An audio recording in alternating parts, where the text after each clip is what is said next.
राम राम भाई सबको।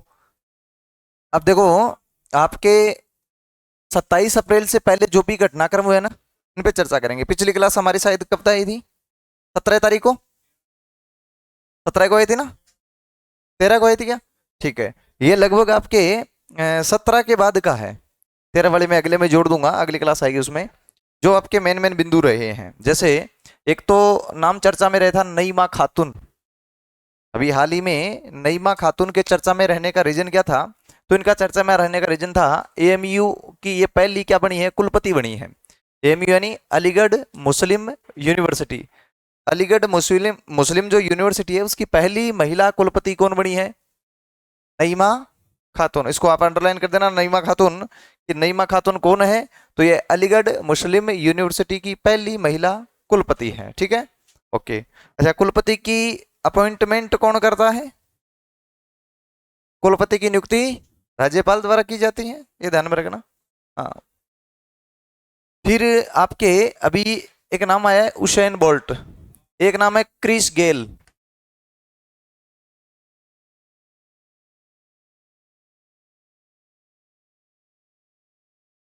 एक नाम आएगा क्रिस गेल। एक नाम आएगा युवराज सिंह। ये तीन नाम मैंने आपके सामने लिखे हैं। ये तीनों नाम वो लिखे हैं जो अभी आपके T20 वर्ल्ड कप होने वाला है। कौन सा विश्व कप होगा अभी? T20। और इस T20 वर्ल्ड कप में ये तीनों के तीनों क्या है, ब्रांड एम्बेसडर है। ठीक है ना? तो पूछ लें भारत की तरफ से इस T20 वर्ल्ड कप के ब्रांड एम्बेसडर कौन बने हैं? युवराज सिंह। ये जो उसेन बोल्ट है ये जमैका के हैं। ठीक है, कहाँ के हैं? जमैका के हैं। और ये भी आपके कैरेबियाई द्वीप के हैं। कैरेबियाई द्वीप कहाँ है? तो जब आप उत्तरी अमेरिका महाद्वीप देखते हो, उसके नीचे आपके कुछ द्वीप है छोटे छोटे। उन द्वीपों में एक कई द्वीपों को मिला के और क्रिकेट में एक टीम खेलती है। उस टीम को हम कहते हैं वेस्ट इंडीज। वैसे वेस्ट इंडीज कोई देश नहीं है, ये ध्यान में रखना। वेस्ट इंडीज किसी कंट्री का नाम नहीं है। वेस्ट इंडीज उत्तरी अमेरिका और दक्षिण अमेरिका बीच में कुछ छोटे छोटे द्वीप है, जिनके समूह को हम किस नाम से जानते हैं? वेस्ट इंडीज नाम से जानते हैं। ठीक है। और ये सिर्फ ये जो वेस्ट इंडीज जो देश है ना, वो आपके इसकी टीम क्रिकेट में ही खेलती है। ठीक है ना? बाकी में ये जैसे जमैका नाम से और इस नाम से ही खेलने जाते हैं, अलग अलग द्वीप के नाम से खेलने जाते हैं। तो क्रिस गेल ये आपके वेस्ट इंडीज टीम के क्रिकेटर रहे हैं। और युवराज सिंह ये भारतीय टीम के क्रिकेटर हैं। तो ये भारतीय टीम के बैटर हैं। वैसे वो हरफन मौला खिलाड़ी है, इंग्लिश में कहते हैं ऑलराउंडर। ठीक है, ऑलराउंडर का मतलब है बॉलिंग भी और बैटिंग भी। तो युवराज सिंह भारतीय टीम के सदस्य रहे हैं, Chris Gayle West Indies team के सदस्य रहे हैं।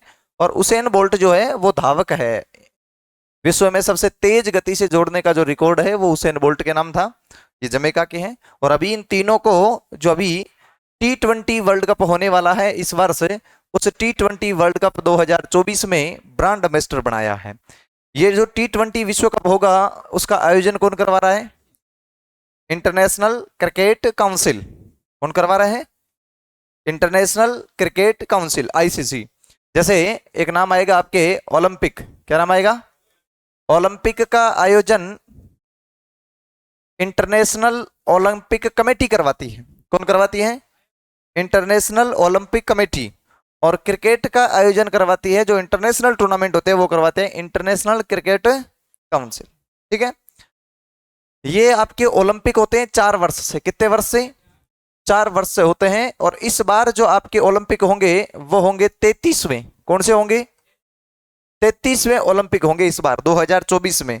और इस बार के ओलंपिक कहाँ होंगे? पेरिस, फ्रांस में। ठीक है ना? फ्रांस का शहर है पेरिस, वहां होंगे। और ये जो आपके आईसीसी है, आईसीसी ये जो T20 क्रिकेट का जो आयोजन करवाता है, T20 वर्ल्ड कप का, ये होता है 2 वर्ष से। कितने वर्ष के अंतराल से? 2 वर्ष के गैप से T20 विश्व कप होता है।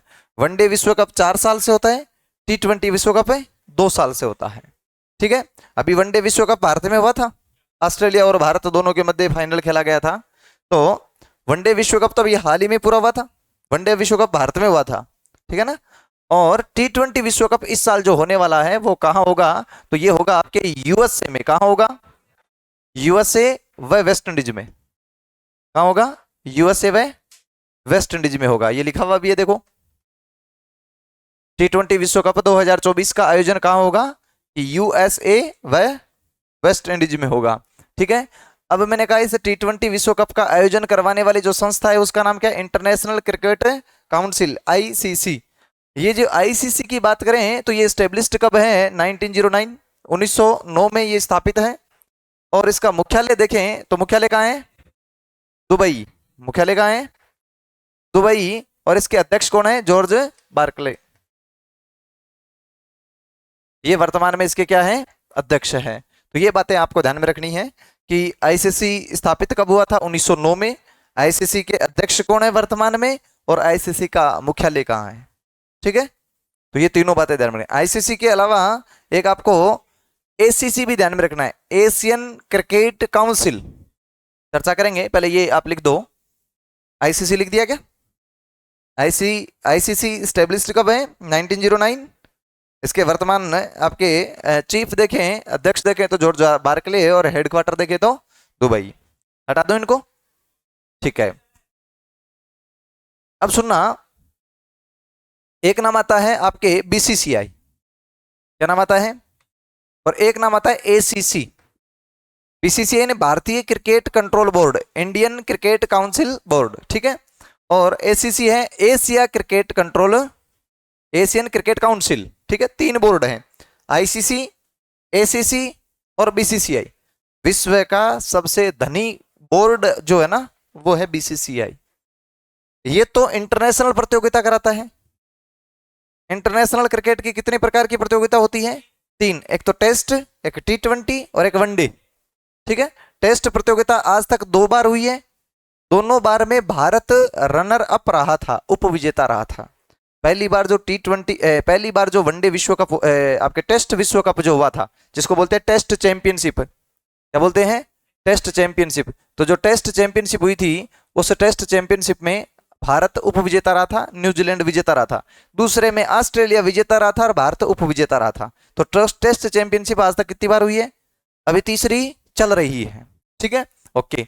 और इसके अलावा वनडे विश्व कप मैंने कहा पिछले साल भारत में हुआ ही था, अब 2023 में हुआ था, तो अब होगा 2027 में। 4 साल के अंतराल से होता है वनडे विश्व कप। और T20 विश्व कप कितने साल के अंतराल से होता है? 2 साल के अंतराल से। तो ये 3 प्रतियोगिता कौन करवाता है? आईसीसी। इसके अलावा भारत की जितनी भी आपके घरेलू क्रिकेट टूर्नामेंट होते हैं भारत के, चाहे आपके आईपीएल हो, चाहे आपके WPL हो, महिला प्रीमियर लीग, ठीक है, और चाहे आपके क्रिकेट की रणजी ट्रॉफी हो, विजय हजारे ट्रॉफी हो, ये जितनी भी ट्रॉफियां होती हैं क्रिकेट की, वो सारी कौन आयोजित करवाता है? बीसीसीआई। ठीक है, तो ये भारत की घरेलू आपके ट्रॉफियों का आयोजन करवाता है। बीसीसीआई की स्थापना हुई थी 1928 में। कब हुई थी? 1928 में इसकी स्थापना हुई थी। बीसीसीआई के वर्तमान अध्यक्ष देखें तो कौन है? रोजर बिनी। रोजर बिनी, ये रोजर बिनी 1983 में हमने जब वनडे विश्व कप जीता था ना, 1900 आज तक हमने वनडे विश्व कप कितनी बार जीते हैं? और T20 एक बार, T20 2007 में जीता था, और वनडे विश्व कप हमने 1983 में, 2011 में। तो 1983 का जो वनडे विश्व कप था, उस वनडे विश्व कप टीम के सदस्य थे रोजर बिनी। सदस्य कौन थे? रोजर बिनी भी थे उस समय। ठीक है, तो 1928 में बीसीसीआई की स्थापना है, और रोजर बिनी इसके क्या है? वर्तमान अध्यक्ष है। बीसीसीआई के वर्तमान जो आपके सचिव है वो है जय साहा। सेक्रेटरी कौन है? जय साहा है, ये ध्यान में रखना। सचिव कौन है? और बीसीसीआई का मुख्यालय कहां है? मुंबई। मुख्यालय कहां है? मुंबई। तो ये बातें आपको ध्यान में रखनी है बीसीसीआई के बारे में कि बीसीसीआई स्टैब्लिश्ड 1928। इसके हेड कौन है? तो रोजर बिनी। हेडक्वार्टर कहां है? कि मुंबई।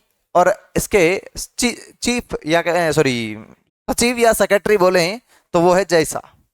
ये 4 बातें आपको बीसीसीआई में ध्यान में रखनी है। ये भारत की घरेलू प्रतियोगिताओं का आयोजन करवाता है, जैसे आईपीएल है, WPL है, रणजी है, विजय हजारे, जितने भी टूर्नामेंट होते हैं उन सबका आयोजन यही करवाता है।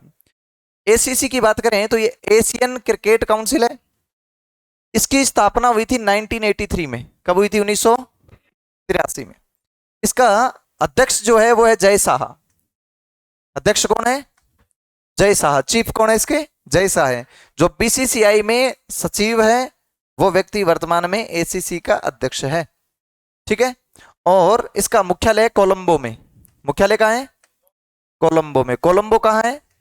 श्रीलंका में। कोलंबो कहाँ है? श्रीलंका में। तो तीन बातें ध्यान में रखनी है एसीसी की, कि एसीसी स्टेब्लिश्ड 1983 1983 जब भारत ने वनडे विश्व कप जीता था उसी वर्ष।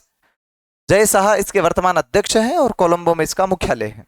ठीक है, कोलंबो कहां पर आता है? श्रीलंका में। ठीक है, ओके। अब देखो एसीसी की एक बात और करें। अच्छा, इसकी स्थापना 1983 में कहां हुई थी? दिल्ली में। स्थापना कहां हुई थी? स्थापना कहां हुई थी? दिल्ली में। लेकिन मुख्यालय कहां है? कोलंबो में। मुख्यालय कहां है? कोलंबो में। कोलंबो कहां है? श्रीलंका। अच्छा, एक बात और ध्यान में रखनी है। अभी श्रीलंका क्रिकेट टीम को इंटरनेशनल क्रिकेट काउंसिल जो है उन्होंने बैन कर दिया था। चर्चा में रही थी ना। आज तक क्रिकेट के इतिहास में आईसीसी द्वारा 2 टीम निलंबित रही है। कितनी टीम निलंबित रही है? पहली टीम जो निलंबित हुई थी वो थी जिम्बाब्वे। कौन थी? और दूसरी कौन सी है? आज तक आईसीसी द्वारा 2 ही टीम निलंबित की गई है। ठीक है, हाँ, एक तो जिम्बाब्वे, दूसरी श्रीलंका। ठीक, हटा दो इन सबको। ओके।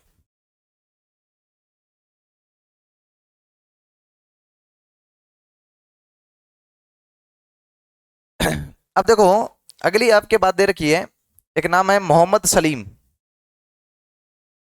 ये कौन है? तो अभी world press photo of the year award से इनको क्या किया गया है? सम्मानित किया गया 2024 से। तो ध्यान में रखना, मोहम्मद सलीम जो है इनको world press photo of the year award 2024 से इनको सम्मानित किया गया है। और ये जो नईमा खातून है ये कुलपति है किसकी? अलीगढ़ मुस्लिम यूनिवर्सिटी के। ठीक, इसके बाद में देखें तो एक है जलवायु घड़ी। क्लाइमेट वॉच जो है वो नई दिल्ली में स्थापित की गई है, जो भारत की सबसे बड़ी क्लाइमेट वॉच है, यानी आपके जलवायु को प्रदर्शित करने वाली घड़ी है। तो इसको ध्यान में रखना, भारत की सबसे बड़ी क्लाइमेट वॉच है, नई दिल्ली में स्थापित की गई है। फिर एक पुस्तक है, पुस्तक का नाम है देवेनली आइसलैंड्स ऑफ गोवा। ठीक है, और इसके लेखक आपको ध्यान में रखने हैं PS श्रीधरन पिल्लई, ये इसके क्या है? अध्यक्ष हैं। ठीक है, आगे चलो।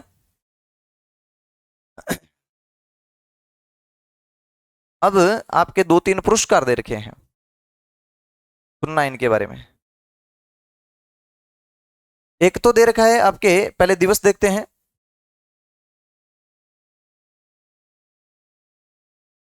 एक तो दे रखा है मलेरिया दिवस, विश्व मलेरिया दिवस। विश्व मलेरिया दिवस कब मनाया जाता है? 25 अप्रैल को। इस बार 25 अप्रैल को कौन सा दिवस मनाया गया? विश्व मलेरिया दिवस। 24 अप्रैल को आपके एक दिवस मनाया जाता है, और वो दिवस यहां पर मैंने लिखा होगा 24 अप्रैल। और 24 अप्रैल को दिवस मनाया जाता है पंचायती राज दिवस। कौन सा दिवस मनाया जाता है?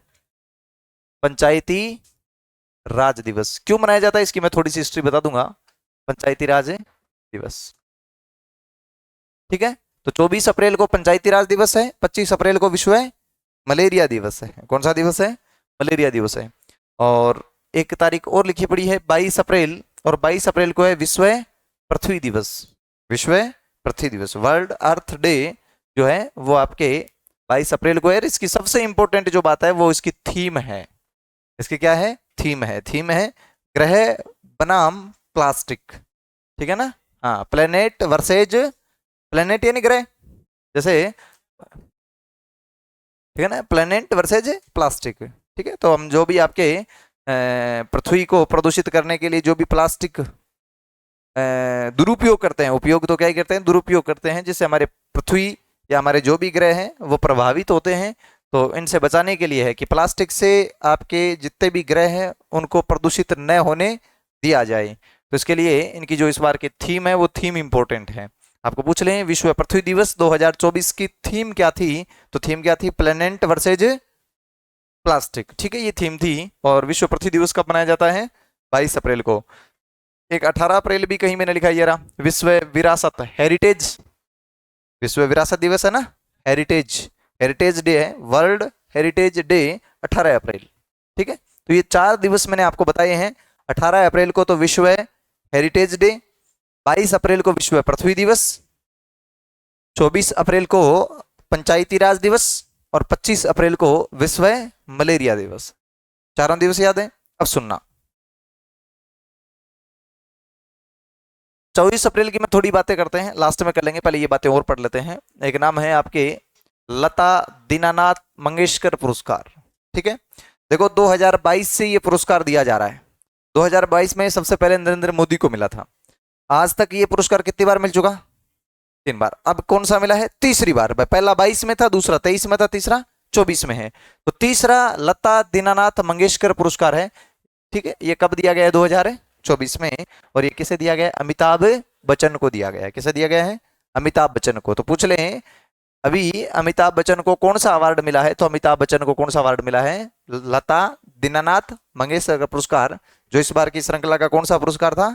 तीसरा, थर्ड। ठीक है, ये आप ध्यान में रखेंगे। तो ये इंपॉर्टेंट बात हो गई है। ठीक है, फिर स्वदेशी मुद्दों पर संयुक्त राष्ट्र स्थायी फोरम के 23वें सत्र का आयोजन कहाँ किया गया? न्यूयॉर्क। और ये न्यूयॉर्क कहाँ पर आता है? तो ये यूएसए में आता है। कहाँ आता है? यूएसए, संयुक्त राज्य है। किसका? लता अच्छा, लता किस क्षेत्र में थी? खुद किस क्षेत्र में थी? और ये वैसे कोई क्षेत्र नहीं है, किसी को भी अरे किसी को भी मिल सकता है। खुद आर्टिस्ट थे। नरेंद्र मोदी क्या थे? कुछ ही नहीं थे, राजनेता है। उनको भी तो मिला है। अरे ये यार लता तो थी, लता मंगेशकर। दीनानाथ है उनके पिताजी। तो उनके संयुक्त नाम से शुरू किया गया है, जो आपके अच्छे कार्य करने वाले लोगों को दिया जाता है। अब अच्छे कार्य किसी भी सेक्टर में हो सकते, जैसे मोदी तो पॉलिटिकल क्षेत्र में थे, और ये तो आपके आर्टिस्ट है भाई, कलाकार है। तो वैसे कोई इनका अलग से क्षेत्र नहीं है। ठीक है, हाँ। दूसरा मेरा नाम याद नहीं है। अगर आपके पास बुक है तो उसमें मैंने लिख भी रखा है। करंट वाली बुक है क्या? पहला नरेंद्र मोदी को मिला था। अगर बुक है तो मुझे बताओ, उसमें लिख भी रखा है मैंने। पुरस्कार नाम का टॉपिक है, उसमें लिख रखा है दूसरा लता नाथ दीनानाथ मंगेशकर पुरस्कार 2023। अगर है तो देख ही लो। अभी है क्या किसी के पास? मैं पूछता हूँ, अगर मिल जाए तो। मिली क्या बुक?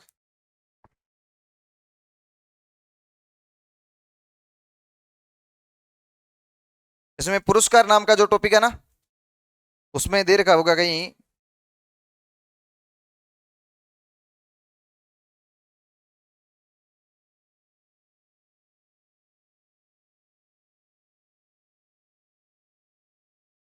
अच्छा, ये रहा, आशा भोसले को मिला था दूसरा लता दीनानाथ मंगेशकर पुरस्कार 2023, आशा भोसले। सेकंड किसको मिला था 2023 में? घोंसले मत लिख देना। हाँ, ये लिख दो। सेकंड लता दीनानाथ मंगेशकर पुरस्कार 2023, आशा भोसले, ये नाम ध्यान रखना है। ठीक है, और पहला नरेंद्र मोदी को। आज तक 3 ही मिले। ठीक है, ये भी संगीत के क्षेत्र से हैं। ये आपके कला, ठीक है ना, ये खुद एक्टर हैं। और नरेंद्र मोदी राजनेता के रूप में। राजनेता आते हैं समाज सेवा में। किस में आते हैं? समाज सेवा में। ठीक है, हाँ। है मोदी एक्टर है? अच्छा, हो सकता है। कौन सी फिल्म देखी तू? गलत मूवी डाउनलोड होगी थी कि कोई?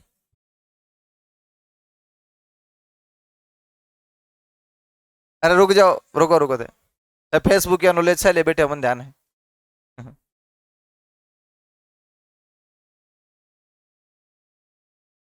हैं? इंग्लिश मीडियम वाले कौन कौन बच्चे थे पीछे? एक एक ले लो।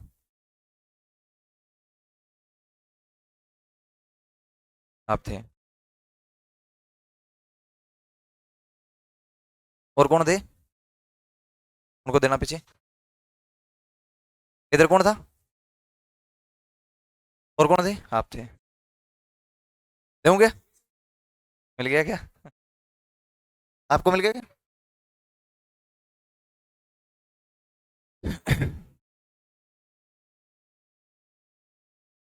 ठीक है, तो ये आपने लिख लिया। आपने कौन सा लिखा है? आपने लता दीनानाथ मंगेशकर पुरस्कार की बात की थी कि अब तक 3 बार दिए गए हैं, और ये लता मंगेशकर के नाम से शुरू किए गए थे। ठीक है, फिर एक नाम है ब्रह्मोस मिसाइल। देखो, ये जो ब्रह्मोस मिसाइल है ना, ये भारत की नदी है ब्रह्मपुत्र, और एक रूस की नदी है मोस्कवा। नाम क्या है? मोस्कवा। उनके नाम से है ब्रह्मोस। कौन कौन सी नदी है? मैं एक बार इनको हटा देता हूं। अब लिख देता हूं। एक तो आपके नाम लिखा हुआ है इसमें ब्रह्मोस, लिखा हुआ है ना ब्रह्मोस, ठीक है। ये ब्रह्मोस मिसाइल जो है वो एक रूस की नदी है मॉस्कोवा। कौन सी नदी है? मॉस्कोवा। और एक भारत की नदी है ब्रह्मपुत्र।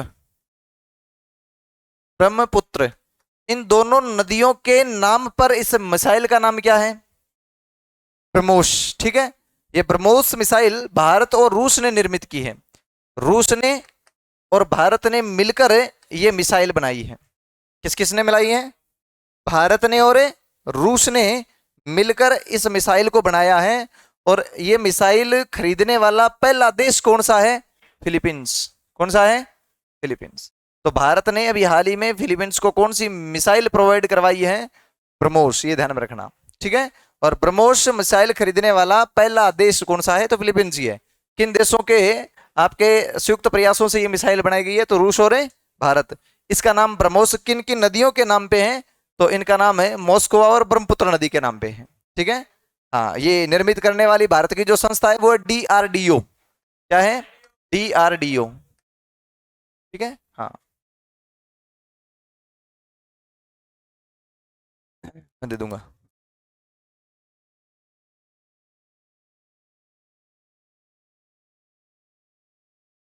तो इतनी बातें समझ में आ गई ना? अब सुनना, इसके बाद में आपके देखो रूस की हमने पहले भी चर्चा की थी कि रूस पहले किस नाम से था? USSR। आज किस नाम से है? आज किस नाम से है? 91 में या 1992 की बात करें, USSR का क्या हो गया था? विघटन हो गया था। पहले 15 देश थे, 15 देश मिलकर एक संगठन हुआ करता था जिसको क्या कहते थे? सोवियत संघ रूस, ठीक है। 1991-92 में ये सोवियत संघ टूट गया और इनसे अलग हो गए देश। कौन कौन से? पोलैंड, यूक्रेन, ये जो देश है ना, उज्बेकिस्तान, कजाकिस्तान, तुर्कमेनिस्तान, तजाकिस्तान, ये देश अलग हो गए, रूस अलग हो गया। तो ऐसे टोटल 15 देश थे। अलग होने का कारण क्या था? USSR के टूटने का क्या रीजन था? है इनकी विचारधारा, आइडियोलॉजी। टूटने का कारण क्या था? आइडियोलॉजी, इनकी विचारधारा। क्योंकि ये USSR जो था वो किस विचारधारा का था? समाजवादी। किस विचारधारा के थे? समाजवादी। और इसकी समाजवादी सोच की वजह से ये USSR टूट गया। समाजवादी किसको कहते हैं? जो सार्वजनिक चीजों को ही बढ़ावा दे, एफर्ट का कोई मतलब नहीं है। एक तो होता है देखो समाजवादी, एक होते हैं पूंजीवादी। एक क्या होते हैं? पूंजीवादी। एक होते हैं साम्यवादी। क्या होते हैं? साम्यवादी। और एक होते हैं मिश्रित। ये आपके, आप जब इकोनॉमिक्स पढ़ते हो तो उसमें ये 4 प्रकार बताए गए हैं इकोनॉमी के। किस प्रकार की इकोनॉमी? किस प्रकार की इकोनॉमी? आइडियोलॉजी के आधार पर, है ना, बेसिस ऑफ आइडियोलॉजी। अगर आप विचारधारा के आधार पर देखें तो आपके कितने प्रकार की अर्थव्यवस्था रहती है? 4 प्रकार की अर्थव्यवस्था रहती है। एक तो रहती है समाजवादी, एक रहती है पूंजीवादी, एक रहती है साम्यवादी और एक रहती है मिश्रित। पूंजीवादी का मतलब ये होता है वो प्राइवेट को ही महत्व देते हैं, वो सब चीजों को आपके प्राइवेट करते हैं, निजीकरण जिसको हम कहते हैं। जैसे USA है, संयुक्त राज्य अमेरिका, वहां सरकारी का कोई महत्व नहीं है। सरकारी नहीं बोलेंगे, सार्वजनिक बोलेंगे। वहां सार्वजनिक का कोई वर्चस्व नहीं है। वहां ज्यादातर वर्चस्व किसका है? ज्यादातर क्या है? वहां है ही वही। तो किसका वर्चस्व है वहां? पूंजीवादी। इसका मतलब वहां एफर्ट को महत्व मिलता है। जो जितना ज्यादा आपके कार्य करेगा तो उनको ज्यादा महत्व मिलेगा। भाई जो ज्यादा काम करेगा उसको ज्यादा महत्व मिलेगा। तो इसलिए वहां पूंजीवादी, यानी वहां पर आपके धनवान लोग ज्यादा है, काम करने वाले लोग ज्यादा है, यानी वहां काम को महत्व दिया जाता है। समाजवादी में काम चाहे कितना ही करो, काम का कोई मतलब है नहीं है, सबको इक्वल समझा जाता है। तो इसका मतलब, इसलिए यहाँ के लोग होते हैं आलसी। वो ये समझते हैं कि चाहे कितना ही काम कर लो, सरकार तो रोटी पानी देगी, मकान दे देगी, बस 3 ही काम करती है सरकार। कौन कौन सा? रोटी, कपड़ा, मकान। 3 सबको मिल जाएगा, 3 है सबको मिल जाएगा। तो वो होते हैं सार्वजनिक या समाजवादी। समाजवादी को बढ़ावा देने वाले थे ना, वो सरकारी का ज्यादा महत्व देते हैं। प्राइवेट को भाई प्राइवेट चीज, प्राइवेट में क्या करेंगे? प्राइवेट में आप तभी ऊपर उठोगे जब आप ज्यादा एफर्ट लगाओगे। सरकारी में चाहे एफर्ट लगाओ चाहे मत लगाओ, सरकार सबको इक्वल समझेगी। तो इसलिए कोई एफर्ट लगाएगी नहीं, कोई स्पेशल काम करेगा ही नहीं। इसलिए आजकल समाजवादी विचारधारा धीरे धीरे टूट रही है और किसकी तरफ कन्वर्ट हो रही है, या तो पूंजीवादी की तरफ या मिश्रित की तरफ। साम्यवादी वो होते हैं, साम्यवादी का मतलब ये होता है कि एक ही पार्टी का शासन हो। जैसे चाइना है, तो चाइना कैसी कंट्री है, साम्यवादी है। चाइना कैसी कंट्री है, साम्यवादी है। इंडिया साम्यवादी नहीं है। इंडिया कैसी है, मिश्रित है। यहां पर सरकारी भी है और यहां पर प्राइवेट ही है। हाँ, तो आपने गलत धारणा है। तो रुक जा, एक्सपर्ट है, फालतू बकवास ना करे करो दे। हाँ। यहां पर किस प्रकार की विचारधारा बताओ, साम्यवादी किसको कहते हैं? यहां पर एक ही पार्टी चुनाव लड़ती है, उस पार्टी के दो कैंडिडेट हो सकते हैं। पार्टी एक ही होती है, पार्टी एक ही होती है, कैंडिडेट दो हो सकते हैं, और कैंडिडेट दो ही होंगे, तीन भी नहीं होंगे।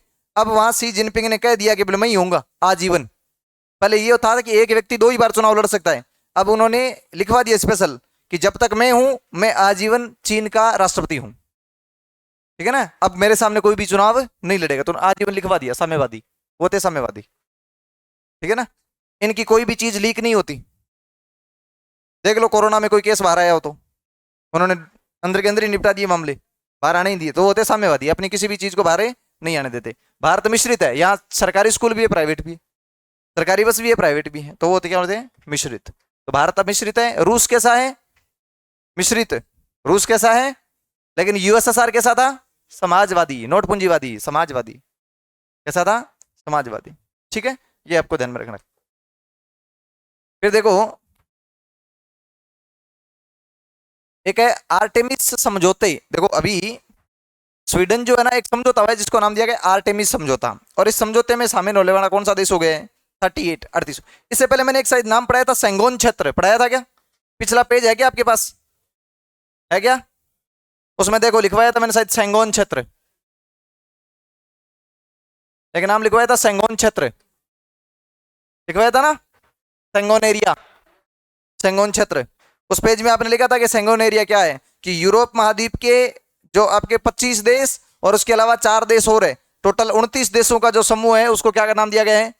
और अभी सेंगोन क्षेत्र में अभी एक वीजा के लिए काम हुआ है कि जिसको सेंगोन वीजा मिल गया वो 90 दिन तक वहां आराम से रह सकते हैं, और अधिकतम सेंगोन क्षेत्र में रहने के लिए आपको 5 वर्ष तक का वीजा दिया जा सकता है। कल के अखबार में ये घटना थी, अगर पढ़ाए हो। ऐसे ही एक समझौता है जिसका नाम है आर्टेमिस। तो आर्टेमिस समझौते में शामिल होने वाला 38वां देश कौन सा है, स्वीडन। एक और बताओ तो, स्वीडन अभी 32वां देश बना है, किसमें शामिल होने वाला? रुको रुको तो रुको, पूछो तो बता, स्वीडन किस समूह में शामिल होने वाला 32वां देश बना है? क्या बताओ? नाटो। नाटो की स्थापना कब हुई थी? आप बताओ। 1904, 1949, 45। लो, और बोल दो। 4 अप्रैल थी, 4 अप्रैल 1949, 4 अप्रैल 1949 को नाटो की स्थापना हुई थी। ठीक है, आपने देखा था कि नाटो में शुरुआत में जो 12 देश थे, आजकल नाटो का समूह है वो बढ़कर कितना हो गया है, 32 देशों का हो गया है। नाटो की फुल फॉर्म थी उत्तरी अटलांटिक संधि संगठन, यानी जो अटलांटिक जो महासागर है, उस अटलांटिक महासागर के उत्तर के जो देश है, उन उत्तर के देशों का समूह था, और उनमें 2 ही महाद्वीपों को देश है। नाटो में टोटल कितने देश थे, आपने लिखे भी थे कि नाटो में, नाटो जो समूह है उसमें टोटल देश है 32। 32 में से 30 देश तो है यूरोप महाद्वीप के, किस महाद्वीप के, और 2 जो देश थे वो थे नॉर्थ अमेरिका महाद्वीप के, नॉर्थ अमेरिका कॉन्टिनेंट इसके थे। ये 2 देश कौन कौन से थे, तो एक तो था यूएसए और एक था कनाडा। और अभी इसका जो 32वां सदस्य देश बना है इस नाटो का, वो बना है स्वीडन। कौन सा बना है, तो नाटो का 32वां देश बना है। और ये आर्टेमिस समझौते में शामिल होने वाला कौन सा है, 38। और 31वां सदस्य है नाटो में शामिल होने वाला कौन सा था, फिनलैंड। ये फिनलैंड नाटो का मेंबर बनने वाला 31वां देश था, आपने लिखा था ना पहले। ठीक है, ये बातें हमने खूब बार पढ़ ली। फिर विश्व पृथ्वी दिवस की हमने बात कर ली कि इसका इस बार थीम इंपॉर्टेंट है, थीम ध्यान में रखना। 18 अप्रैल को हेरिटेज डे, और 22 अप्रैल को पृथ्वी दिवस, 23 अप्रैल को, 24 अप्रैल को पंचायती राज है, और 25 अप्रैल को विश्व मलेरिया दिवस है। ठीक है ना, 4 दिन आपने पढ़े हैं। फिर है डाइपर। डाइपर को रिसाइकिल करके बेचने वाला पहला देश दुनिया का कौन सा बना है? विश्व का 100% साक्षरता वाला देश भी कौन सा है? जापान। कौन सा है? और शायद मैंने जापान को मैं आज 5वीं बार लिखूंगा, एक शब्द 5वीं बार क्या, शायद 50 बार लिख चुका होगा। जापान का एक परमाणु ऊर्जा संयंत्र है, क्या नाम है? Fukushima Daiichi. हाँ, जापान का परमाणु ऊर्जा संयंत्र, जापान का एक परमाणु ऊर्जा संयंत्र है जिसका नाम है फुकुशिमा दाइची। क्या नाम है? फुकुशिमा। और ये फुकुशिमा दाइची क्यों इंपॉर्टेंट है? ये इसलिए इंपॉर्टेंट है कि यहां पर जो आपके लाइट बनाई जा रही है, जो बिजली जो उत्पन्न की जा रही है, उसमें जो पानी यूज हो रहा है, उस पानी को वापस ये किस महासागर में छोड़ रहे हैं? यूज करने के बाद प्रशांत महासागर में छोड़ रहे हैं। तो चीन इसका विरोध कर रहा है कि साहब प्रशांत महासागर में आप जो जल छोड़ रहे हो, उस जल में आपके परमाणु ऊर्जा जब बना रहे हो तो ऊर्जा इसमें कुछ आपके रेडियो एक्टिव तत्व मौजूद है। इसकी वजह से वहां मछलियों में आपके रोग फैल जाएंगे, वो मछलियां आप पकड़ोगे, हमें बेच दोगे तो हम खुद बीमार हो जाएंगे, इसलिए हम आपसे व्यापार नहीं कर रहे हैं। ठीक है, तो ये उन्होंने बहाना बनाया है। तो ये फुकुशिमा दाइची जापान का परमाणु ऊर्जा संयंत्र है जो प्रशांत महासागर में जल छोड़ने को लेकर चर्चा में रहा था। ठीक है, ये ध्यान में रखना। और जापान के वर्तमान प्राइम मिनिस्टर कौन है? Fumio Kishida. कौन है?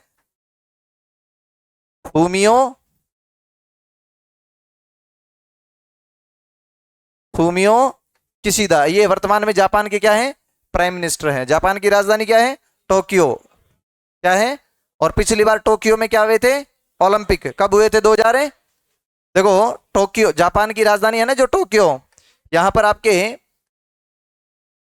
32वें ओलंपिक और 16वें पैरा ओलंपिक हुए थे। ठीक है, 32वें और 16वें पैरा ओलंपिक होने तो थे 2020 में, किंतु कोरोना की वजह से एक साल इसको डिले किया गया। और कब करवाए गए इनका आयोजन? है 2021 में। और ओलंपिक का आयोजन कौन करवाता है? तो अंतरराष्ट्रीय ओलंपिक कमेटी करवाती है।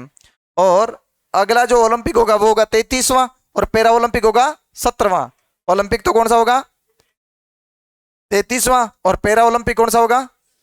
और ये मैंने कहा ओलंपिक 4 साल से होता है, तो पिछला 2020 का था, तो अगला कब है? 2024 में। और इस बार आपके ओलंपिक कहां होने वाले हैं?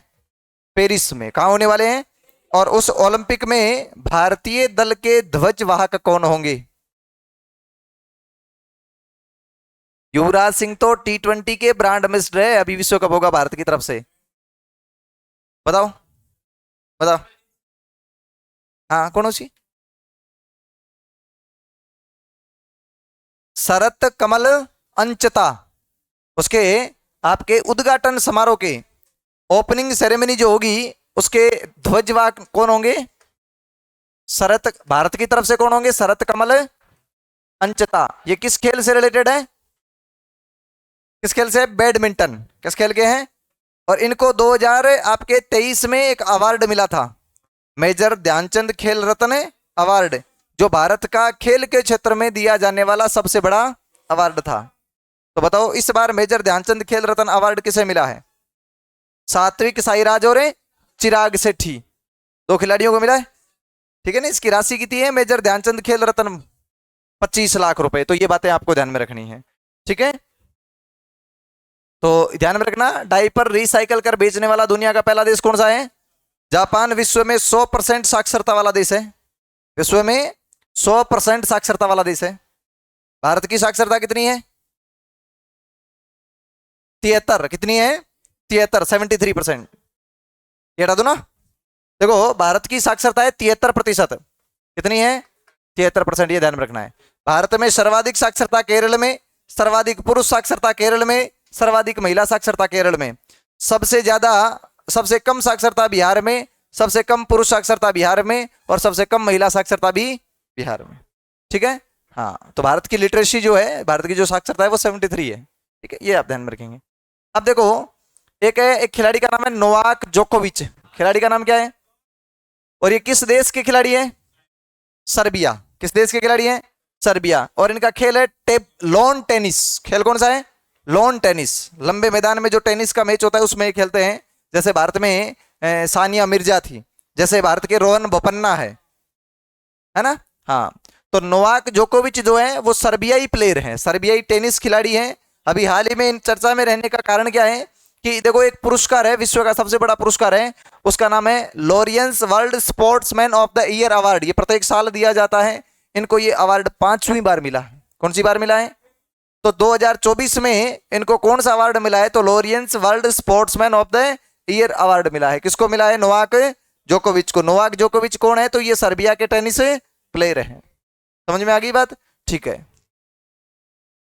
अब एक दिन है देखो 21 अप्रैल। 21 अप्रैल को कौन सा दिवस मनाया जाता है? Civil service day. क्यों मनाया जाता है? क्योंकि आपके भारत के जो पहले गृह मंत्री थे, पहले जो होम मिनिस्टर थे भारत के, वो कौन थे?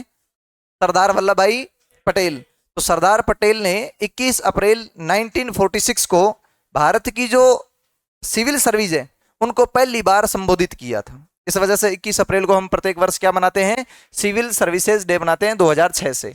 ये आपको ध्यान में रखना, ठीक है। तो ये सारी बातें आपको ध्यान में रखनी है। फिर एक नाम है आपके गोपी थोटाकुरा। नाम क्या है? गोपी थोटाकुरा। ये अंतरिक्ष में जाने वाले भारत के दूसरे व्यक्ति होंगे। पहले राकेश शर्मा और दूसरे कौन होंगे? गोपी थोटाकुरा। ये आंध्र प्रदेश के हैं और इनकी एक कंपनी है जिसका नाम है प्रिजर्व लाइफ कॉर्न, ये इसके सह संस्थापक हैं, ठीक है। तो इसको आप ध्यान में रखिएगा। तो ये आपके कुछ घटनाक्रम थे। अब हम चर्चा करेंगे आपके उस 24 अप्रैल के मुद्दे की। 24 अप्रैल को हमने राष्ट्रीय पंचायती राज दिवस मनाया है, तो उसके बारे में थोड़ी चर्चा करेंगे। 4-5 बिंदु है वो आपको लिखने हैं, ठीक है। ओके,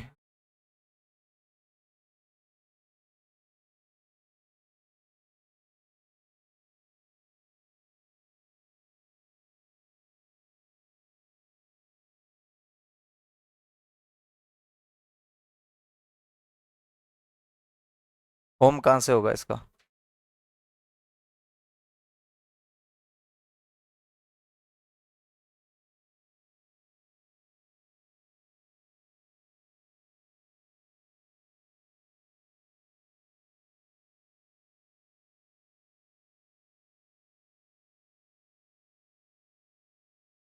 तनिया कौन लाग रही? तू बोलो ही ज्यादा बोल रही है।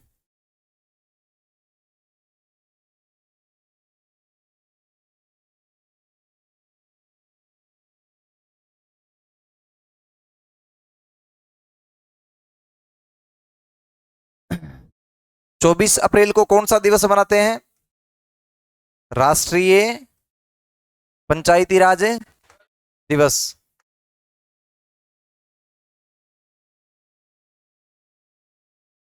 ठीक है। क्यों मनाते हैं थोड़ा इसके बारे में सुनिएगा। देखो हुआ क्या था कि भारत का संविधान निर्माण शुरू हुआ था 9 दिसंबर 1946 को। और कब तक चला था संविधान निर्माण का काम? तो 26 नवंबर 1949 को भारत के संविधान का निर्माण कार्य पूरा हो गया था।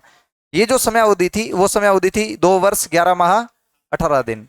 लगभग इस समय अवधि में ये भारत का संविधान बना। तो जो समय अवधि आप पढ़ते हो 2 वर्ष 11 माह 18 दिन, वो ये समय अवधि है। इस समय अवधि के समय जो भारत का संविधान बनाया गया, भारत का संविधान किसके द्वारा बनाया गया?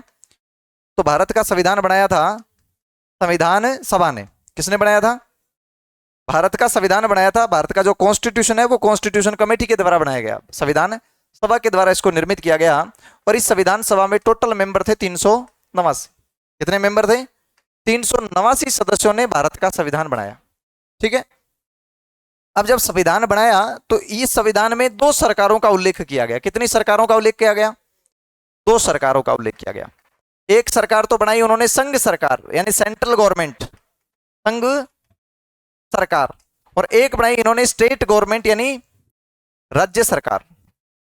एक इन्होंने यूनियन टेरिटरी के लिए बना दी, केंद्र शासित प्रदेशों की सरकार, है ना, यूटी की सरकार, केंद्र शासित प्रदेशों की सरकार। तो ये तो होगी मान लो ये स्टेट की सरकार, ये होगी सेंट्रल सरकार। तो कितने प्रकार की गवर्नमेंट बताई इन्होंने? 2 प्रकार की गवर्नमेंट का उल्लेख भारत के संविधान में था। जब आप भाग 5 पढ़ते हो, भारतीय संविधान का जो पार्ट नंबर 5 है, उस पार्ट 5 में आप पढ़ते हो तो वहां आप पढ़ते हो राष्ट्रपति, उपराष्ट्रपति, ठीक है ना, प्रधानमंत्री, उसकी मंत्रिपरिषद, इसके अलावा महान्यायवादी, इसके अलावा संसद यानी लोकसभा, राज्यसभा, ये जो सुप्रीम कोर्ट, ये जो सारी बात पढ़ते हो वो किसमें पढ़ते हो आप? संघ सरकार में, सेंट्रल गवर्नमेंट में। फिर आप भाग 6 जो पढ़ते हो, इस भाग 6 में आप राज्यपाल, मुख्यमंत्री, ये जो बातें पढ़ते हो, विधानमंडल, वो सारे के सारे आप कहां पढ़ते हो? हाई कोर्ट वगैरह राज्य सरकार में। और यूनियन टेरिटरी में आप पार्ट नंबर पढ़ते हो 8। कौन सा पार्ट पढ़ते हो? 8वां भाग जो पढ़ते हो आप, उस 8वें भाग में आपके अनुच्छेद 239 से लेकर 242 तक संघ शासित प्रदेशों का वर्णन है। जैसे दिल्ली में राज्यपाल नहीं है, उपराज्यपाल है। कई ऐसे केंद्र शासित प्रदेश है जहां उपराज्यपाल नहीं है, प्रशासक है। कई ऐसे आप केंद्र शासित प्रदेश है जहां मुख्यमंत्री है, तो उनको शपथ कौन दिलाते हैं?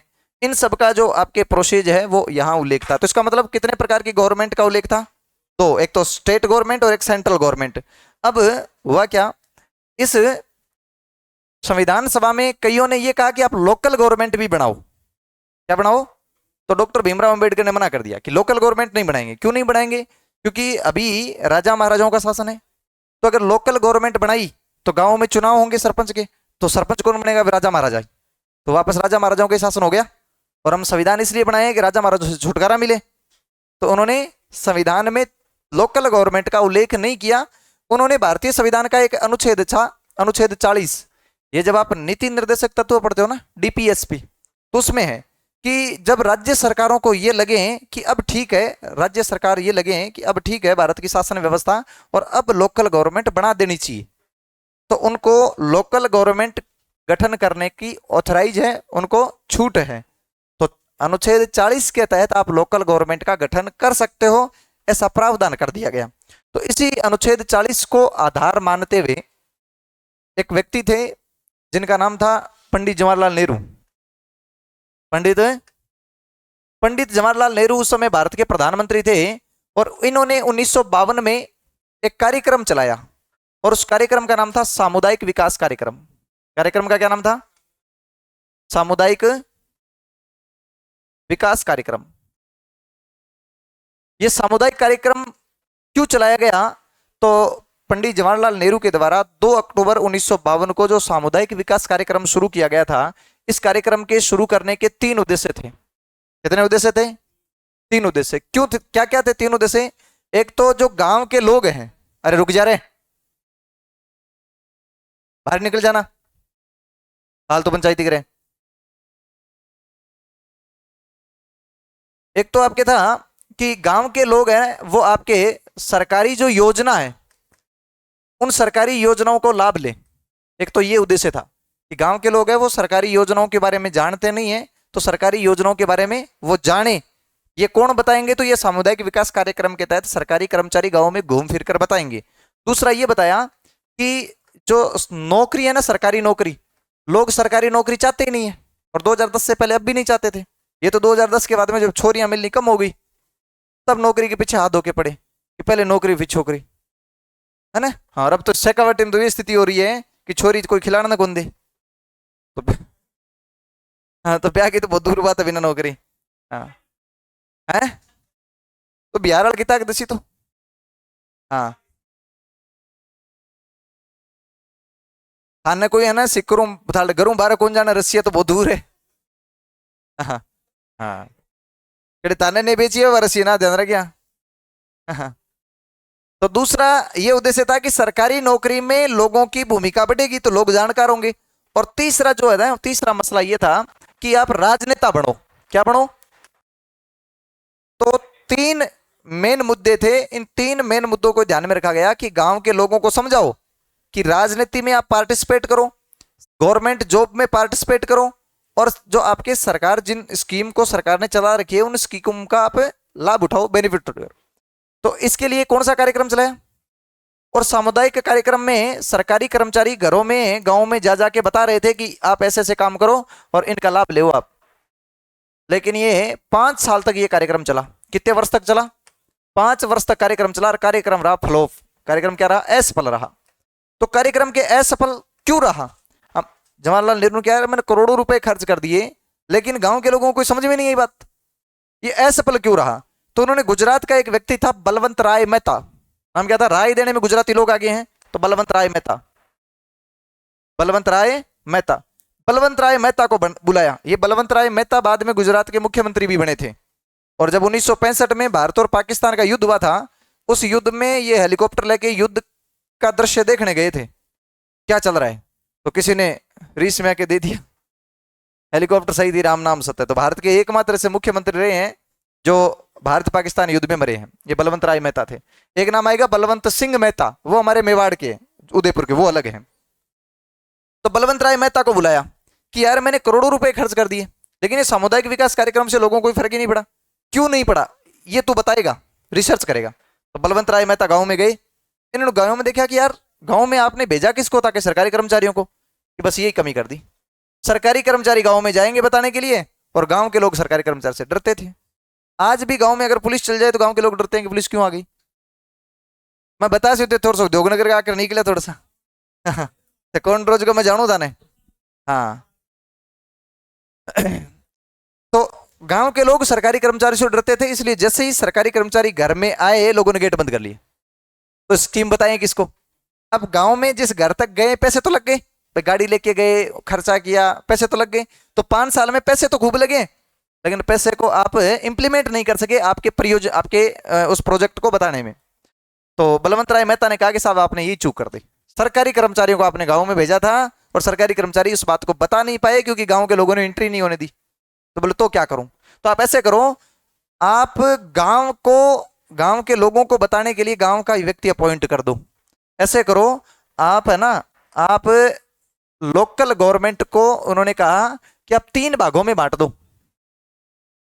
2, 3, 5, 7 ऐसे गांवों को मिला के एक संस्था बना दो जिसका नाम लिख दो पंचायत समिति, और इसका मुखिया बना दो सरपंच को, इसको बना दो, और एक बना दो यहां उप सरपंच, और इनके नीचे बना दो वार्ड पंच। ये अपने आप ही भाई, एक व्यक्ति सरपंच बनेगा, एक उप सरपंच बनेगा, एक वार्ड पंच बनेंगे, तो लोगों को ये लगेगा यार मैं भी सरपंच बनूं, तो राजनीति में भागीदारी होगी कि नहीं होगी। ये फिर अपने लोगों को समझा देंगे, आपको तो इनको समझाना है, ये अपने आप ही अपने लोगों को समझा देंगे ये योजना है, 2 रुपये किलो गेहूं की मिलसी, और ब्याह में जच्चा बच्चा कार्ड किया मिलसी, ब्याह हुए बाद में है, टाबरू जी ने 1400 रुपया किया मिलसी, घी किया मिलसी, तो ये सारी योजना ये बता देंगे है। हाँ तो एक तो इन्होंने कहा पंचायत समिति बनाओ, फिर कई पंचायत समितियों को बना के एक ऊपर और बनाओ जिसको इन्होंने नाम दिया पंचायत, सॉरी ये तो था ग्राम पंचायत, सॉरी सॉरी सॉरी, ये तो इन्होंने बनाया ग्राम पंचायत।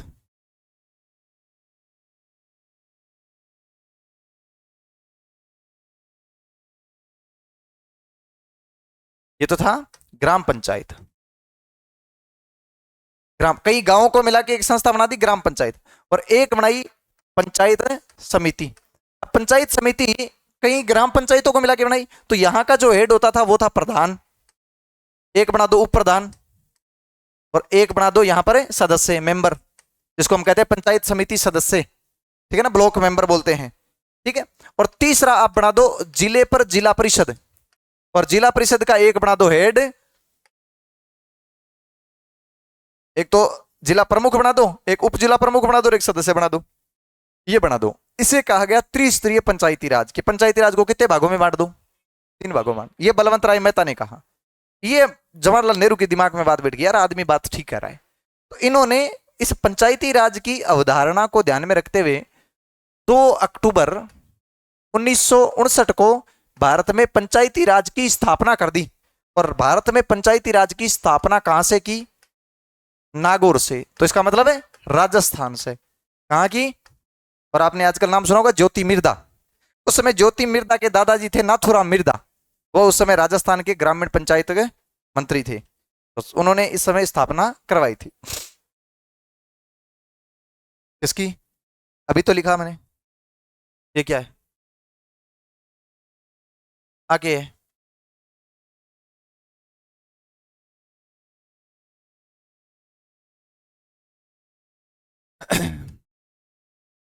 अब सुनो, पंचायती राज की स्थापना हो गई, तो इसका मतलब सरपंच के, वार्ड पंच के, उप सरपंच के चुनाव होने शुरू हो गए 1959 के बाद में। 60 में भारत में पहली बार चुनाव हुए।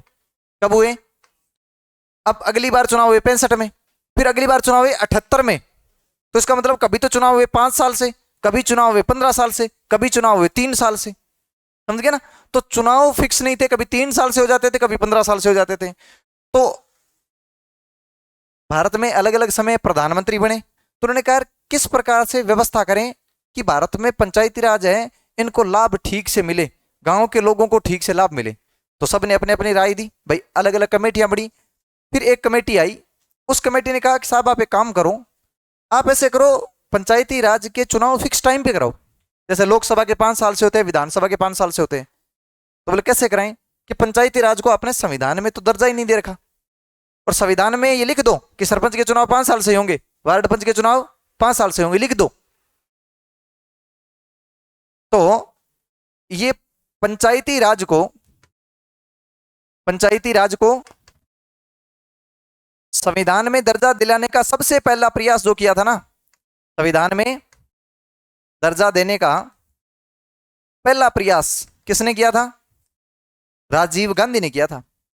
राजीव गांधी 1989 में एक विधेयक लेके आए थे, 61वां संविधान संशोधन विधेयक, लेकिन वो आपके कारगर साबित नहीं हो सका क्योंकि सरकार गिर गई थी, अगली सरकार चेंज हो गई थी 90 में, तो इनका बिल ये रद्द ही हो गया था।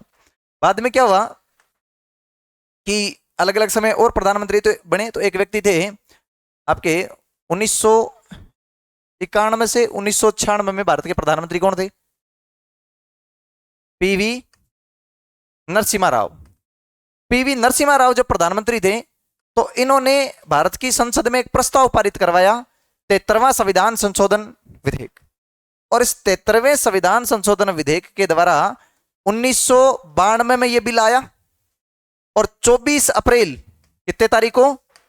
24 अप्रैल 1993 को यह विधेयक पारित हो गया, मतलब कानून बन गया, यानी पंचायती राज को संविधान में दर्जा दिलाने का प्रयास सक्सेस हो गया। तो 24 अप्रैल 1993 को 73वां संविधान संशोधन लागू हुआ था, यानी पंचायती राज को संविधान में दर्जा मिल गया था। इस वजह से हम प्रत्येक वर्ष 24 अप्रैल को कौन सा दिवस मनाते हैं? पंचायती राज दिवस। अब एक बात और सुनना, अब आपने संविधान में दर्जा दिया तो संविधान में कहीं ना कहीं तो पंचायती राज को लिखोगे, तो पंचायती राज के आपने आर्टिकल बनाए 16, कितने अनुच्छेद बनाए? 16 अनुच्छेद बनाए पंचायती राज के, कि सरपंच के चुनाव कब होने चाहिए, वार्ड पंच के कब होने चाहिए, ये इस्तीफा किसको देगा, मतलब त्याग पत्र किसको देगा, इनको ओथ कौन करवाएगा, ठीक है ना, ये क्या क्या कार्य करेंगे, ये सारी बातें 16 अनुच्छेदों में लिखी गई। तो 16 अनुच्छेदों में ये बात कहां लिखी? तो भारतीय संविधान का एक भाग है, भाग 9। कौन सा भाग है? भाग 9। इस भाग 9 में ये अनुच्छेद लिखाए गए। तो भाग 9 में पंचायती राज को शामिल किया गया था 24 अप्रैल 1993 को, कि संविधान संशोधन के द्वारा, 73वें संविधान संशोधन के द्वारा। इस कारण से हम प्रत्येक वर्ष 24 अप्रैल को कौन सा दिवस मनाते हैं? पंचायती राज दिवस। और 74वां संविधान संशोधन जो हुआ था ना, वो आपके नगर पालिकाओं और इनके लिए हुआ था, ये भी 1992 में हुआ था। ठीक है, ठीक है। तो ये सारी बातें आपको ध्यान में रखनी है पंचायती राज से रिलेटेड। तो आज की क्लास में आपने कुछ बातें पढ़ी, अब हम अगली क्लास लेंगे, उसमें 13 से 16 तारीख का जो करंट अफेयर रह गया वो, और अगली जो बातें रहेगी उनको डिस्कस करेंगे। ठीक है।